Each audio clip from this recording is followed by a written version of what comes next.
안녕하십니까. 할 수 있다 과학의 기초 그래프 분석 활용 시작하겠습니다. 자, 지난 시간에 그래프를 그리는 데 대해서 골든 룰이라고 했습니다. 자, 세 개를 살펴보면요. 첫 번째, 그래프의 축 이름을 반드시 명시해야 됩니다. 이런 식으로 그냥 선만 그어놓고 쭉 그으면요, 얘가 어떤 그래프인지 정확하게 모르기 때문에 나중에 되면은 이제 좀 문제가 생길 수가 있습니다. 자, 두 번째, 독립변수는 x축, 종속변수는 y축입니다. 자, 그래서 요게 가로축에 x, 세로축에 y를 쓴다는 거는 가로축에 독립변수를 쓴다는 거고요. 세로축에 종속변수를 쓴다는 겁니다. 자, 그렇게 하면요, 그래프가 이렇게 그려졌을 때 x축 값을 기준으로 해가지고 y축 값을 읽어야 된다는 겁니다. 그게 일반적인 그래프 읽는 순서이고요. 요거랑 반대가 되는 게 이제 역함수라고 했죠. 자, 이렇게 정리를 해봤고요. 이번엔 제일 중요한 거 그래프 분석의 활용 방법입니다. 자, 첫 번째는요, 그래프의 기울기의 의미를 파악해야 되고요. 두 번째는 그래프의 면적의 의미를 파악해야 됩니다.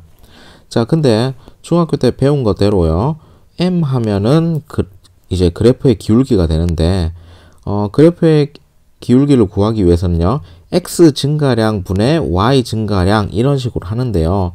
우리 그리스 문자 할 때 했다시피 증가량이라는 말 대신에 기호로 쓰려면은 요거 델타라고 쓰면 됐다 했죠.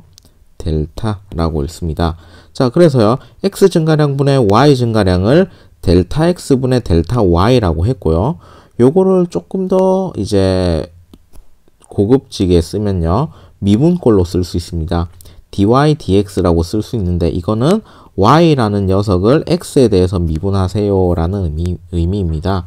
자, 이까지는 안 가도 되지만은 우리가 이제 잘 알아야 될게요.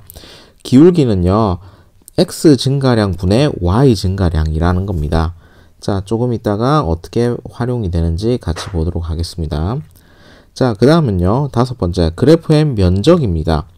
자, 면적은요, area라고 해서 a라고 표시를 하는데요, 면적은 가로 곱하기 세로입니다. 어떠한 삼각형 이런 것들이 있으면요, 가로 곱하기 세로를 하고 앞에 2분의 1이 붙는 거, 이거는 아무것도 아니고 일단은 면적은 가로 곱하기 세로로 하는 겁니다. 자, 그런데 면적은 이제 이렇게 네모 반듯한 이런 것들은 가로 곱하기 세로로 할 수 있는데요, 그래프와 같이 x축, y축이 있고 이렇게 꾸불꾸불한 것들을 이렇게 하려면요, 사각형으로 쪼개려고 해도 좀 잘 안 되죠. 그럴 때는 이제 수학적인 테크닉으로 이제 적분이라는 걸 쓰면 됩니다.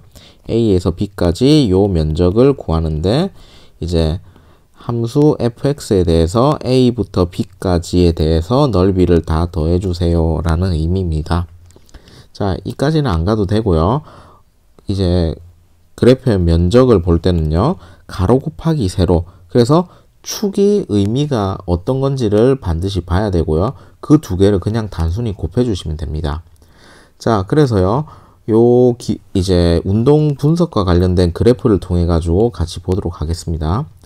자, 먼저 이제 그래프를 읽을 때는요, y축 이름부터 읽습니다. 그래서 요게 제일 첫 번째 나와 있는 그래프는요, AT 그래프, 가속도 시간 그래프가 됩니다. 가속도 시간 그래프, 그래서 AT 그래프입니다. 자, 근데 AT 그래프가요, 이렇게 상수함수로 나왔습니다. 자, 상수함수로 나왔다는 거는 가속도가 일정하다는 말이고요. 그 말은 등가속 운동을 한다라는 겁니다. 자, 근데 그래프를 분석할 때는요, 반드시 두 가지를 이제 의미를 찾아봐야 된다고 했습니다. 첫 번째는 기울기입니다. 자, 기울기는요, m이라고 해가지고 x 증가량 분의 y 증가량입니다. 델타 x 분의 델타 y인데요. 실제적으로 이 그래프는요, x에서의 의미가 시간 t이고요, y에서의 의미가 가속도 a입니다. 자, 그렇기 때문에요, 여기에서의 기울기는 델타 x, x가 t이고요, y가 a이기 때문에 델타 t 분의 델타 a, 이런 식으로 구성이 됩니다. 자, 근데 이제 고등학교 과정까지만으로 한정을 지으면요, 가속도의 시간 변화율은 의미가 없다라고 배웁니다. 물론 대학교 가면요, 저크라고 해가지고 가속도의 변화량 이런 것들이 좀 기계공학 이런 데서 좀 중요하게 쓰이기는 합니다.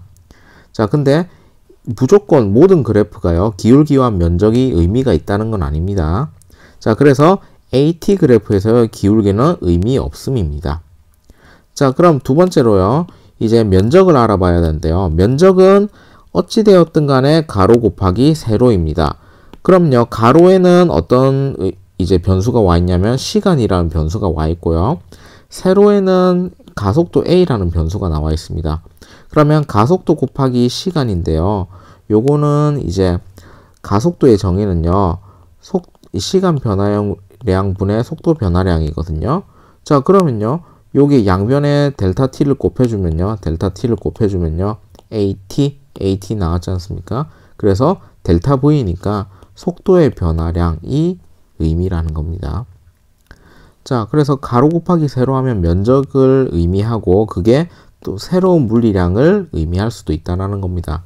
자, 그래서 AT 그래프에서의 이 면적은요, 속도 변화량으로 이제 나타냅니다. 물리에서 이제 문제 푸는데 매우 중요한 이제 테크닉입니다. 자, 두 번째는요, 속도 시간 그래프입니다. Y축부터 읽으니까 속도 시간 그래프입니다. 자, 속도 시간 그래프에서도 이제 기울기랑 면적을 알아봐야 되는데요. 기울기는 m이라고 해서 델타 x분의 델타 y인데요. 여기서 이 그래프에서의 x는요, 시간이고요. y는 속도입니다.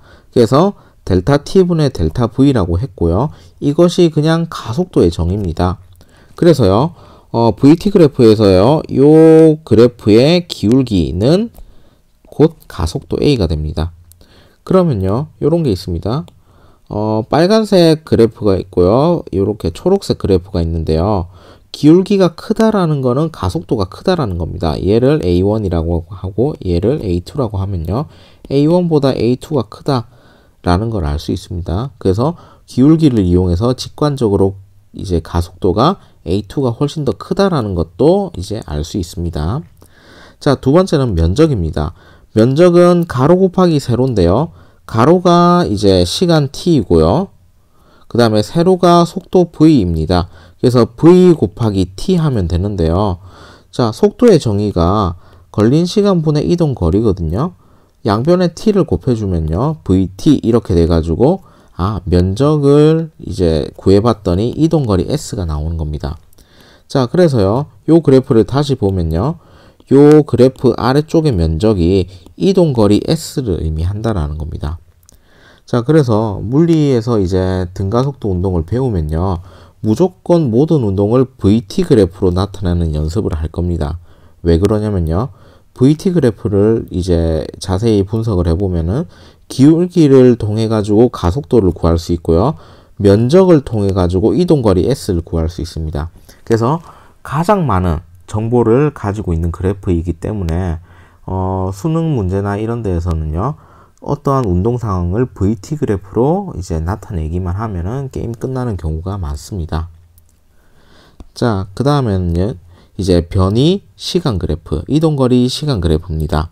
자, 그러면 먼저 기울기를 봐야 되는데, 기울기 m은 델타 x분의 델타 y인데, 여기서의 x는 마찬가지로 시간 t이고요. 여기서의 y는 변이니까 s라고 할게요. 자, 그래서 델타 x분의 델타 y가 t분의 s가 되고요. 이 아이가 곧 속도 또는 속력의 정의가 됩니다. 변이이면은 속도가 될 거고요. 이동거리면은 속력이 될 겁니다. 그래서 변이 시간 그래프에서는 요 기울기가 속도가 되는 겁니다. 자, 근데 기울기가 점점 어떻게 되는지 보세요. 처음에는 기울기가 이렇고, 두 번째는 이 기울기가 이렇고, 세 번째는 기울기가 이렇게 됩니다. 자, 그 말은요, 점점 속도가 빨라지는 운동을 이 변이 시간 그래프가 나타내고 있다라는 겁니다. 자, 그 다음은요, 면적에 대해서 알아봐야 되는데, 면적은 가로 곱하기 세로인데, 가로는 시간 t이고요, 세로는 변이 s입니다. 자, 그러면 이동거리 곱하기 시간, 이 의미는 없습니다. 그래서 모든 그래프의 면적이나 기울기가 모두 다 의미를 가지진 않는다는 겁니다. 자, 그래서 오늘은 그래프 분석 활용에 대해서 알아봤는데요. 자, 이제 정리를 하면요. 그래프의 기울기 의미 파악은요. 이 그래프를 이제 기울기를 구해봐라. 즉 미분을 하면은 어떤 의미를 가지는지 그걸 확인하라는 거고요. 다섯 번째, 그래프의 면적 의미를 파악하라는 건요. 그래프의 아래쪽 면적을 적분화해 보라는 겁니다. 그렇게 되면은 뭔가 다른 의미를 가질 수 있다라는 겁니다. 자, 뭐 한 가지 더 예시를 들면요. 이런 것들이 있습니다. 힘 시간 그래프가 있는데요. 뭐 이런 식으로 주어질 겁니다. FT 그래프인데요. 요 아래쪽 면적은 F 곱하기 T니까 얘는 충격량 이런 식으로 의미를 가질 겁니다. 그래서 그래프를 볼 때 반드시 기울기랑 면적은 이제 의미를 가지는지 추적해 보셔야 됩니다. 자, 오늘은 그래프 분석 활용을 해봤습니다. 수고하셨습니다.